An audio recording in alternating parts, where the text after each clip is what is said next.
जी हाँ, मैं बिल्कुल सही कह रहा हूँ। जो आपका गलत डॉक्यूमेंट हैं, जैसे कि आपका जो जाति निवास का जो फॉर्म रहता है, आज उसी के मुद्दे पर आज हम लोग बात करने वाले हैं कि जाति निवास का जो काम होता है, वो ऑनलाइन कैसे होता है और कौन सा फॉर्म अभी के टाइम में चल रहा है। क्योंकि हर साल वो जो फॉर्म होता है अपडेट होते रहता है, तो उसके लिए हमें क्या करना है कि जो न्यू फॉर्म है, जो न्यू अपडेटेड फॉर्म है, उसी को हमको भर कर फिलअप कर कर ऑनलाइन करना होता है, जो कि अभी के टाइम में अपडेटेड वाला ही चल रहा है। इसलिए जो फॉर्म होता है अपडेट वाला फॉर्म अच्छे से आप लोग देख लेना, मैं स्क्रीन पे लगा दूंगा, ताकि आप लोगों को जो परेशानी होता है वो आपको परेशानी नहीं होगा, ज़्यादा इधर उधर भाग दौड़ करना नहीं पड़ेगा। इसलिए मैं अभी आप लोगों को डॉक्यूमेंट दिखाने वाला हूँ। और उससे पहले मैं ये चीज़ बता दूँ कि जो जाति निवास का फॉर्म होता है वो अलग अलग प्रकार के होता है। अन्य पिछड़ा वर्ग जैसे कि सब जाति के लिए अलग अलग होता है, एसटी एससी ओबीसी सब जाति के लिए अलग अलग होता है जाति निवास का फॉर्म जो होता है। तो मैं आज के बारे में मैं आज आप सभी को बताने वाला हूं। तो आप लोगों को क्या है, जो ऑनलाइन होता है, जो जाति निवास का ऑनलाइन होता है, वो अपडेटेड वाला अभी का जो न्यू वर्जन है, वो क्या है, डाउनलोड करके ही उसको फॉर्म फिलअप करके जो है उसको ऑनलाइन का काम किया जाता है। तो उसके लिए आपको क्या करना पड़ेगा, मैं सबसे पहले बता देता हूँ। सबसे पहले आपका जो जाति निवास का फॉर्म होता है वो किस प्रकार से होता है, मैं भी आप लोगों को दिखाता हूँ। तो बने रहिए हमारे साथ। और आप हमारे अगर वीडियो पे नए हैं तो हमारे चैनल को सब्सक्राइब जरूर कर लीजिएगा, और नोटिफिकेशन को बिल्कुल भी आप मिस नहीं कीजिएगा, उसको भी दबा दीजिएगा, ताकि हमारे जो नए नए वीडियो है वो आपको मिलती रहेगी, नए नए जो योजना होती है वो आपको मिलती रहेगी। इसलिए मैं अभी आप लोगों को दिखाने वाला हूँ कि जो नया वर्जन का जो जाति निवास का अपडेटेड वर्जन है वो क्या है। तो चलिए चलते हैं। आप लोग देख सकते हैं जो अपना मूल निवासी का जो फॉर्म होता है वो किस प्रकार से रहता है, मैं आप लोगों को अभी स्क्रीन पे लगा के दिखा रहा हूँ, ताकि आप लोगों को अच्छी तरीके से समझ आ जाए, ताकि आप लोगों को बाद में जो है दिक्कत ना हो। और जो ओल्ड वाला फॉर्म होता है उसको आप यूज़ ना करें, क्योंकि जो ओल्ड फॉर्म है वो ऑनलाइन नहीं किया जाएगा, वो ऑनलाइन पे नहीं चढ़ेगा। अगर गलती से भी अगर उसको ऑनलाइन करते हैं तो जो है वो रिजेक्ट हो जाएगा, इसलिए हम उसका उपयोग नहीं करेंगे। जो लेटेस्ट वर्जन का जाति निवास का जो फॉर्म है, अपडेटेड वर्जन है, उसी का क्या है हम लोग जो है उपयोग करने वाले हैं। तो चलिए मैं दिखाता हूँ। सबसे पहले निवासी का फॉर्म दिखाता हूँ, जो कि अभी के टाइम में चल रहा है, जो कि उसी का ऑनलाइन हम लोग करते हैं। तो चलिए मैं दिखाता हूँ। सबसे पहला है अपना जो निवास का फॉर्म है, मूल निवासी फॉर्म, जैसे कि उसमें लिखा रहेगा, जो अभी का अपडेटेड वर्जन है उसमें लिखा रहेगा मूल निवासी फॉर्म पत्र हेतु, वो उसमें लिखा रहेगा मूल निवासी प्रमाण पत्र हेतु, जो अभी का अपडेटेड वर्जन है, पहला हो गया। और दूसरा होता है अपना शपथ पत्र। शपथ पत्र इसमें अपना आय बनाने का काम करते हैं, ये तो निवासी का मैंने बता दिया। और दूसरा होता है जो आय बनाने के लिए काम आता है, तो उसमें लिखा रहेगा, मैं अभी आप लोगों को बताता हूँ। उसमें लिखा रहेगा छत्तीसगढ़ शपथ पत्र, उसमें लिखा रहेगा शपथ पत्र। और जो कि शपथ पत्र लिखा रहेगा उसमें आप लोग क्या करेंगे, उसको ऑनलाइन करवाने के लिए उसमें जो नोटरी करवाना पड़ता है तहसील में जाके, जब जाके नोटरी होता है तब जाके वो क्या होता है, उसको ऑनलाइन अच्छी तरीके से किया जाता है, ताकि जो है उसमें रिजेक्ट नहीं होगा, अच्छे से ऑनलाइन चढ़ जाएगा। और जल्द ही आपका जो आय प्रमाण पत्र होता है वो जल्दी से ही बन के आ जाएगा। और भी मैं आपको बताता हूँ उसमें क्या क्या डॉक्यूमेंट लग सकते हैं निवासी और जाति में। तो मैंने पहला बता दिया, निवास बता दिया, और शपथ पत्र भी बता दिया। शपथ पत्र किस चीज़ के लिए काम आता है मैंने उसको भी बता दिया है आप लोगों को। और साथ ही साथ आपको एक चीज़ और लगेगा, क्योंकि पटवारी प्रतिवेदन जो अलग होता है उसका अलग फॉर्म होता है पटवारी प्रतिवेदन का, उसमें भी आपको जो है लगेगा, वो भी नए अपडेट का वर्जन का, अभी का जो 2026 का अपडेट वर्जन है वो लगेगा आप लोगों को। मैं अभी आप लोगों को दिखाता हूँ।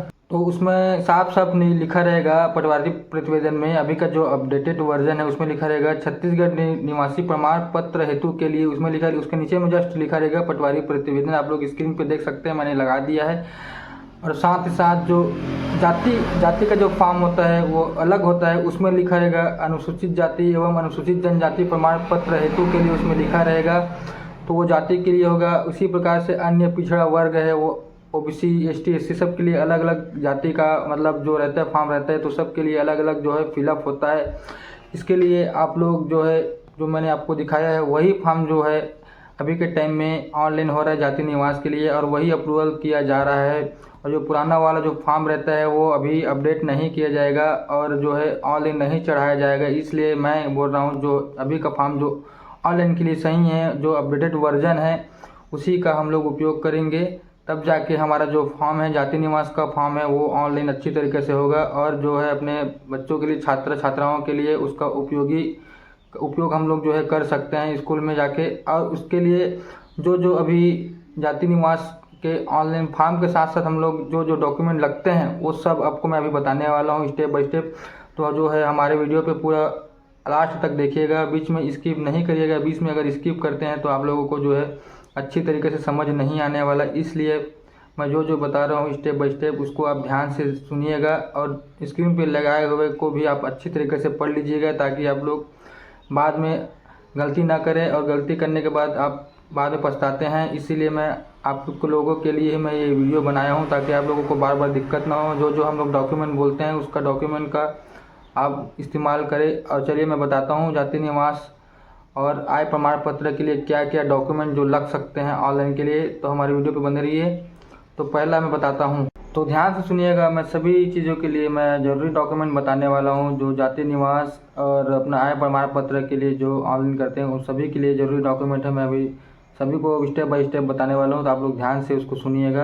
तो पहला होता है मूल निवासी प्रमाण पत्र। जो मूल निवासी मतलब निवास जो बनाते हैं, तो उसका काम होता है निवास का जो फॉर्म दिया जाएगा उस फॉर्म में आपका सिर्फ इतना काम रहेगा, आपका उसको सिग्नेचर करवाना रहेगा। किससे करवाना रहेगा मैं अभी आप लोगों को उसको भी बताने वाला हूँ। तो जो है अभी जितना भी फॉर्म है मैं सबको बता रहा हूँ। पहला निवासी का फॉर्म है, दूसरा है अन्य पिछड़ा वर्ग है, तीसरा है अनुसूचित जाति यानी अनुसूचित जनजाति। तो इन सभी फॉर्मों में आप लोगों को इतना बस करना है कि उसमें आपको सबसे पहले नोटरी करवाना रहता है, और दूसरा जो है सरपंच और जो प्रिंसिपल है स्कूल के, और सचिव है और पटवारी है, और हो सकता है कोटवार का भी साइन लग सकता है। तो इन सभी का सिग्नेचर आप लोगों को पहले करवाना होगा, तब जाके जो है फॉर्म को हम लोग फिलअप कर सकते हैं। और उसके बाद सिग्नेचर करवाने के बाद उसमें फॉर्म को भरना होता है अपने डॉक्यूमेंट के आधार पर। जो डॉक्यूमेंट मैं अभी आप लोगों को बता रहा हूँ तो ध्यान से उसको सुनिएगा। तो पहला होता है माता पिता का आधार कार्ड, और जिस बच्चे का हम लोग जाति निवास बना रहे हैं उसका आधार कार्ड होना चाहिए। और बच्चे का जो अगर पिछले क्लास का जो रिजल्ट है तो वो भी आप लगा सकते हैं। और साथ ही साथ जो बच्चे का जन्म प्रमाण पत्र होता है, जन्म होने पर जो जन्म प्रमाण पत्र बनता है उसका भी आप लोग लगा सकते हैं। और जो माता पिता का राशन कार्ड होता है वो भी हम लोग लगा सकते हैं। और जो वोटर आईडी है उसका भी उपयोग करेंगे हम लोग। और मिसल, अगर बच्चे का मिसल है 1950 से पहले का तो वो भी लगेगा। अगर मिसल नहीं है आपके पास तो देख सकते हैं वहाँ पे मिसल की जगह हम लोग जो दाखिल खारिज होता है, दाखिल खारिज हमको कहाँ पे मिलेगा, दाखिल खारिज आपको स्कूल में ही मिल जाएगा। क्योंकि अगर उसमें कोई आपके घर के सदस्य जो पढ़ाई किए हैं तो आपको उसके नाम से जो दाखिल खारिज होता है वो निकल जाएगा, या फिर नहीं है तो आप उसको भी बनवा सकते हैं। और साथ में जो वंशावली भी होता है, 5 पीढ़ी का जो नाम होता है वो भी आप लोगों को लगेगा, 5 पीढ़ी का नाम आपको दर्शाना पड़ेगा। और साथ ही साथ जो फॉर्म होता है उसको दर्शाने के बाद आप पूरा फॉर्म स्टेप बाय स्टेप जो डिटेल आप लोगों को बताया गया है उसी के हिसाब से फॉर्म को फिलअप करेंगे। फिलअप करने के बाद उसको हम लोग स्कैन करके हम लोग क्या करते हैं ऑनलाइन में चढ़ाते हैं, तब जाके जो ऑनलाइन की प्रक्रिया है पूर्ण होता है। इसीलिए उसको अच्छे से डॉक्यूमेंट का हम लोग चेकअप करके ऑनलाइन करते हैं, ताकि रिजेक्ट नहीं हो। और जल्द से जल्द जो फॉर्म हम लोग ऑनलाइन करते हैं तो जल्दी अप्रूवल हो के वो क्या है ऑनलाइन चढ़ जाता है और बन के आ जाता है। और प्रिंट आउट भी हम लोग निकाल के यहीं से दे देते हैं।